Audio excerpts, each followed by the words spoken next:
Hello friends, நம்ம இப்போ பார்க்க போகிற இடம் வந்து சோளிங்கர் கோயில்.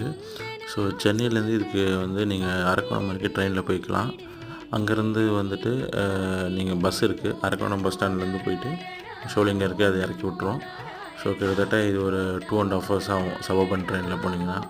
ஸோ அங்கேருந்து வந்துட்டு அப்புறம் நீங்கள் நடந்தும் போகலாம், இல்லை ரோப் கார் ஃபெசிலிட்டிஸ் யூஸ் பண்ணி போகலாம். ரோப் காருக்கு எவ்வளோ வாங்குறாங்கன்னா 50 ரூபா வாங்குறாங்க ஒரு ஆளுக்கு. நடந்து போனால் ஒரு 1 ஹவரில் போயிடலாம் நார்மலாக. ஆனால் மங்கீஸ் பிரச்சனை நிறைய இருக்குது, நிறைய குரங்குகள் இருக்குது, அதுதான் ரொம்ப முக்கியம். அதனால் வந்து சாப்பாடு பொருள், தண்ணி பாட்டில் எதுவுமே கண்ணில் படுற மாதிரி எடுத்துகிட்டு போகாதீங்க, அது குரங்கு வந்து பிடிங்கிட்டு போயிடும்.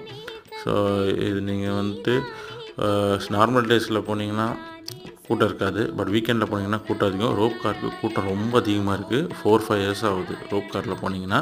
ஸோ அதுக்கேற்ற மாதிரி ஏர்லி மார்னிங்கே போய்ட்டு பிளான் பண்ணிக்கோங்க, என்ஜாய் பண்ணுங்கள். Thank you, bye bye.